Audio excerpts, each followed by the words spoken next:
Esta medianoite entrarán en vigor as novas medidas anti-Covid anunciadas pola Xunta de Galicia e, como ven sendo habitual, o sector da hostalería será un dos grandes prexudicados.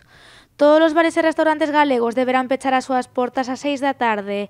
En algúns concellos só se permitirá utilizar as terrazas, algo que irá aparellado dunha importante caída na facturación. La situación es crítica después de pasar, sobre todo, a condicionar y organizar los negocios de una manera determinada, ¿no? Que se tomen estas medidas me parece bastante fuerte y bastante difícil, ¿no? para asumir. Coas medidas adoptadas pola Xunta, eles tamén sairán perdendo.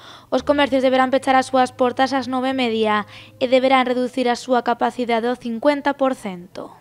En tema de comercio, por lo que estuve hablando, son los cierres perimetrales. Pontevedra tenía un cierre perimetral más amplio, ahora mismo se concentra en el concello de Pontevedra y eso limita mucho el acceso, ¿no?, de ciudadanos que habitualmente compran en la ciudad, van a dejar de comprar, ¿no? No tienen esa posibilidad. Lo mismo, volvemos a repetir, en Vilagarcía o en Caldas. Quizás Cambados, que lleva un tiempo con una situación complicada, ¿no?, cerrados, y hay bastantes críticas por ese tema, ahora pues tiene la posibilidad de ayudar un poco, ¿no?, a continuar a estos negocios, ¿no?, en época de rebajas, aunque la situación sigue siendo complicada porque en la mejor época estuvieron cerrados. Ante estas novas medidas, a Asociación de Jóvenes Empresarios cree que é necesario axilizar os cobros das axudas xa concedidas e que o Goberno central cree novas liñas de subvención. Nosotros tenemos un pequeño bajón de asociados de gente que deja la actividad porque no es viable.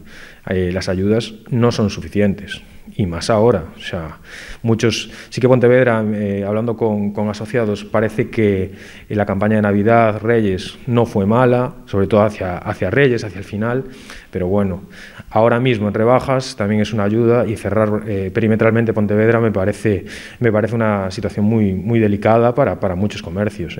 Yo valoro, o sea, creo que es lo más importante es la salud, ¿no?, y que no se colapsen los hospitales, pero no sé si es la mejor medida, ¿no? Siempre pensé que deberíamos de cerrar comarcalmente o por áreas sanitarias.